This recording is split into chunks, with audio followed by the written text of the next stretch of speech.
সকালে এই ট্রেনেই কমলাপুর রেল স্টেশনে ফিরলেন কর্মজীবীরা। নগরবাসীর ঢাকায় ফেরার চাপ, যার ফলে অনেকেই চেপে বসেন ট্রেনের ছাদে, আর তার সঙ্গে ট্রেনের বিলম্ব, সব মিলিয়ে বেড়েছে যাত্রীদের ভোগান্তি। ট্রেন 9টা 10-এ ছাড়ার কথা ছিল, 10:30 বাজে ছাড়ছে। মঙ্গলবাজারের দিকে প্রায় 1 ঘন্টা দাঁড়ানো ছিল। অনেক সময় অপেক্ষা করছিলাম। ট্রেনের অবস্থা খুবই দুর্বল। খুব একটা খারাপ লাগছে না, ভার্সিটি ক্লাস শুরু হবে আবার। এইটা ভালো কাটিয়েছে, কিন্তু আসার সময় একটু কষ্ট হয়ে গেছে। সড়ক পথেও ঢাকায় ফেরা মানুষের চাপ, যাত্রাপথের ক্লান্তির মধ্যেও জানান পথে ছিল না তেমন ভোগান্তি। কিশোরগঞ্জ থেকে আসছি, জার্নিটা অনেক ভালো ছিল।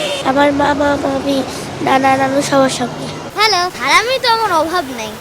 মহাসড়কে যাত্রী ও গাড়ির চাপ বাড়লেও ছিল না যানজট। ঢাকা থেকে টাঙ্গাইল, চট্টগ্রাম ও ময়মনসিংহ সড়কে যানবাহন চলেছে স্বাভাবিক গতিতে। আমরা সিরাজগঞ্জ থেকে আসতেছি, ভাড়া ছিল 300 টাকা, এখন ভাড়া নিচ্ছে 600 টাকা। গাড়ি তো পাচ্ছি, কিন্তু ভাড়া একটু বেশি নিচ্ছে। আমরা 200 টাকার ভাড়া 400 টাকা দিয়ে আসছি। জ্যাম ছিল না, কিন্তু ভাড়া ডবল। স্কিম কোড আছে, যেখানে 400 টাকা ভাড়ার কথা এখানে 700 টাকা। তবে ভোলা লক্ষ্মীপুর নৌরুটে ছিল যাত্রীদের উপচে পড়া ভিড়। কায়কোবাদ মাহমুদ, মাছরাঙা সংবাদ, ঢাকা।